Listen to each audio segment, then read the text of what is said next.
kita di sini akan ngebahas masa kepemimpinan Soeharto. Kita dari kelompok 3. kelompok 3. Jadi perkenalan diri dulu yang dari yang paling depan. Nama aku Kaila. Aku Kiara. Aku Marsha. Aku Marka. Gua Nabil. Gua Apan. Oke. Jadi gimana sih masa kepemimpinan Bapak Soeharto tuh? Jadi masa kepemimpinan Soeharto tuh setahu gue ya, dia tuh ditandain dengan lengsernya Soekarno. Udah gitu di era Soekarno tuh lagi krisis banget masalah politik, ekonomi, terus keamanan di era Soekarno tuh juga lagi parah banget sih. Lagi chaos banget ya. Lagi chaos banget. Tahu. Era chaos itu gitu kan. Terus ada beberapa peristiwa juga yang gue tahu, ya pasti kalian tahu juga sih. Apa tuh? Kayak yang paling ikonik deh, G30 SPKI. Gak mungkin kan kalian nggak tahu yang tujuh jenderal terbunuh, nggak mungkin nggak tahu sih. Terus Super Semar, surat perintah 11 Maret. Terus pas dia naik jadi presiden itu di era 1968. Jadi kalau setahu gue tuh sebelum itu dia ada pernah dibilang mau serah terima jabatan, tapi itu tuh belum sah secara hukum. Kayak gitu. Terus gue bingung sih alasan dari pemerintahan Soeharto ini apa? Ada yang bisa jelasin nggak sih? Demokrasi sih, bukan alasan pemerintahan. Oh iya. Alasan jalan sendiri. Ya udah berarti alasan demokrasi. Iya. Apa tuh? Apa tuh kira-kira? Oke, jadi alasan demokrasinya itu waktu pemerintahan dia yang gue tahu kan bukan gue doang sih kayaknya yang tahu, harusnya tuh dari kasat mata orang umum aja ya. Dia tuh kan pemerintahannya terpusat di presiden, yang otomatis tuh semua maunya presiden ya udah kayak bakalan dilaksanain, entah itu mau kayak ngebungkam orang kalau dia mau ngomongin kritik soal pemerintah aja itu gampang banget, bisa langsung lo hilang semalam doang. Terus kayak serem juga ya. Di situ di masa pemerintahan Soeharto itu dia cuman ngebolehin ada 3 partai di Indonesia itu, Golkar, PDI sama P3. Jadi kayak intinya tuh yang ngatur tuh dia semua gitu. Kalau kata Kela P3K berarti pengobatan ya. Sorry guys. Tahu. Terus Tokoh-tokohnya tuh yang gue pernah dengar ada beberapa tokoh sih yang berjasa, yang ada perannya gitu. Banyak juga nggak sih? Iya, yang di Banyak. era Soeharto. banyak sih menurut gua. Tahu nggak siapa? Tahu. Siapa tuh? Apa tuh? Jadi tokohnya itu yang pertama ada Jenderal Muhammad Yusuf. Ya, dia sebagai Menteri Keamanan dan Pertahanan pada tahun 78 sampai 83. Dia berperan sebagai stabilitas militer pada Orde Baru. Yang kedua ada Ali Murtopo. Dia sebagai penasehat dekat Soeharto dan berperan penting sebagai pembentuk Golkar. Terus yang ketiga ada Habibie, yaitu dia wakil presiden pada tahun 98 dan menjadi presiden ketiga di Indonesia. Nah, lalu ada lagi nih, masih banyak tokohnya. Nah, yang keempat itu ada Sudarmono. Nah, beliau ini adalah ketua umum Golkar pada tahun 83 sampai 88. Lalu dia diangkat menjadi wakil presiden pada tahun 88 sampai 93. Nah, ia berperan penting dalam dominasi Golkar pada saat itu. Lalu yang kelima itu ada Bapak Harmoko. Nah, ia adalah Menteri Penerangan pada tahun 83 sampai 97. Lalu dia diangkat menjadi wakil presiden pada tahun 97 sampai 99.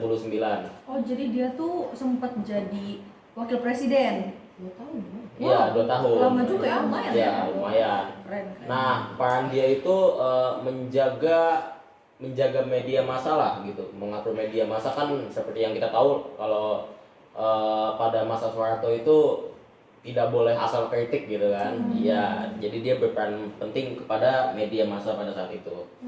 Lalu yang keenam ada Tri Sutrisno. Ya ini adalah Panglima ABRI pada tahun 88 sampai tahun 93. Lalu dia diangkat menjadi wakil presiden pada tahun 93 sampai 98. Ia berperan untuk menjaga kestabilan politik dan juga keamanan pada masa itu. Lalu yang ketujuh itu ada Sarwo Edi Wibowo, yaitu dia adalah Panglima RPKAD atau yang sekarang disebut sebagai Kopassus. Jadi dia itu pernah bertugas dalam penumpasan G30 SPKI dan dia juga salah satu tokoh militer yang dekat lah dengan Soeharto saat itu. Lalu yang kedelapan ada Adam Malik. Jadi dia adalah wakil presiden di tahun 78 sampai 83 dan dia juga merupakan mantan menteri luar negeri. Jadi dia bisa berperan dalam menjaga diplomasi Indonesia saat di kancah internasional. Ya, gitu. Terus ada juga namanya Abu Rizal Bakri. Dia nih salah satu pengusaha yang terkenal banget di era Orde Baru. Dan dia tuh lumayan dapat banyak keuntungan dari kebijakan pemerintah pada saat itu. Banyak duit ya? Banyak duit banget, benar. Terus yang terakhir Prabu Sutejo. Siapa itu? Baru dengar. Dia itu adik tirinya Soeharto. Dia tuh, iya benar, dia adik tirinya Soeharto dan dia tuh salah satu pengusaha juga di era Orde Baru itu. Dan dia tuh kaya banget sih karena dia ya lingkungan kekuasaan, Masih lingkungan di situ juga. Benar. sih. Karena ya orang-orangnya Ya tau lah. dia duit lah gitu. Tahu. Terus jadi gimana kalau ya yang kaya-kaya aja, yang miskin-miskin aja? Jadi Benar. di era kepemimpinan Bapak Soeharto krisis ekonominya kayak gimana? Nah, itu krisis ekonomi itu ada 5 nih. Nah, yang pertama itu ada rencana pembangunan 5 tahun atau Repelita. Nah, Repelita ini bertujuan untuk meningkatkan sarana ekonomi, kegiatan ekonomi, serta memenuhi kebutuhan sandang dan pangan. Nah, ada lagi nih yang kedua. Kedua itu trilogi pembangunan. Nah, kebijakan ini tuh menekankan pada 3 aspek utama. Pertama itu pemerataan pembangunan, pertumbuhan ekonomi, serta stabilitas nasional. Nah, yang ketiga itu ada Undang-Undang Penanaman Modal Asing atau UU PMA. Nah, pemerintah ini mengundang investor asing melalui UU Nomor 1 Tahun 1967 tentang penanaman modal asing untuk mendukung pembangunan nasional. Nah, selanjutnya itu yang keempat itu ada stabilisasi dan rehabilitasi ekonomi. Nah, pada pemerintahannya Soeharto ini dia itu fokus mengendalikan inflasi yang mencapai 650% pada tahun 1966 dengan menerapkan kebijakan ekonomi komprehensif. Nah, yang terakhir itu ada swadaya pangan. Nah, swadaya pangan ini fokus utama itu pada swasembada pangan. Khususnya itu beras dengan program intensifikasi pertanian. Iya gitu. Banyak juga ya. Banyak, ada 5. Nah, selanjutnya itu kan ada yang politiknya nih. Nah, kalau boleh tahu tuh politiknya itu ada apa aja sih? Setahu gue sih ada banyak, tapi ini gue nyebutin yang gue tahu aja ya. Yang pertama itu ada sentrisasi kekuasaan. Nah, di Orde Baru ini tuh ya sentrik banget lah gitu, bisa dibilang semua keputusan tuh ada di tangan presiden. Jadi kayak semuanya tuh ada di tangannya Bapak Soeharto, bisa dibilang gitu. Jadi kayak contohnya lebih gampangnya kayak lu main game, tapi lu tuh dikontrol sama presiden kayak gitu. Kebayang nggak sih? Kebayang sih. Terus yang kedua, yang segmen kedua tuh ada dui fungsi ABRI yang sekarang tuh bisa dibilang TNI. Keren Jadi gitu. iya, namanya tuh udah diubah jadi TNI.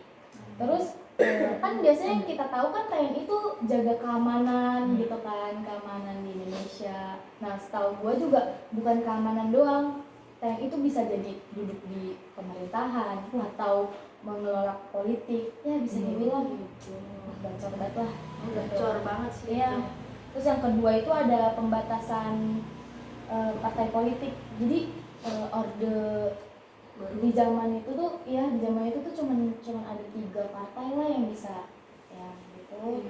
Kayak partainya tuh Golkar, P3 sama PDI. Terus tahu gue juga Golkar tuh kan tadi yang disebutin banyak banget tokoh-tokoh yang berperan penting di Golkar. Jadi Golkar tuh kayak anak emas lah bisa dibilang. Privilege-nya banyak. Benar-benar pantas jaya banget ya Iya di masa kan, itu. iya besar banget, itu partai terbesar di orde itu. Terus yang keempat itu ada tekanan terhadap oposisi. Nah yang gue tahu di pemerintahan waktu itu nggak boleh ada yang berpendapat atau speak up kayak gitu. Lu bisa aja hilang dalam 1 malam. Waduh. Iya, Dia beda udah boleh banget. punya opini Iya, ya. betul, nggak boleh ya speak up kayak ini orang kayak gini nggak bisa. Kayak lu bakalan hilang dalam 1 malam itu. Beda banget sama Petrus zaman bukan sekarang. sih? Iya, Iya, bisa itu jadi. bisa Iya, salah sama-sama. satunya tuh kayak itu bahaya banget sih di era Bahaya itu banget. Petrus tuh. Tapi dari semua yang tadi kita omongin tuh ada dampaknya nggak sih Harusnya Banyak ada. sih. Soalnya kan ada plus minusnya nggak sih? Bisa diambil Ada. dari sini. Jadi kalau sepengetahuan gue ya, pokoknya tuh intinya yang pasti mencolok banget tuh dari politik. Politiknya tuh kayak, ya kan itu terpusat sama presiden kan, otomatis tuh kayak dia nih munculin. Emang sih kayak kita tuh ada stabilitas, nggak jarang banget ada rusuh-rusuh apalagi kayak demo kayak gitu. Tapi di situ tuh nimbulin yang namanya korupsi, terus kolusi sama nepotisme. Jadi yang ngejabatnya tuh dia doang gitu loh, kayak satu lingkup doang, nggak boleh ada yang recokin susunannya. Terus ada, berarti masuk keluarga cendana itu masuk kayak gitu. yes, bisa dibilang seperti itu.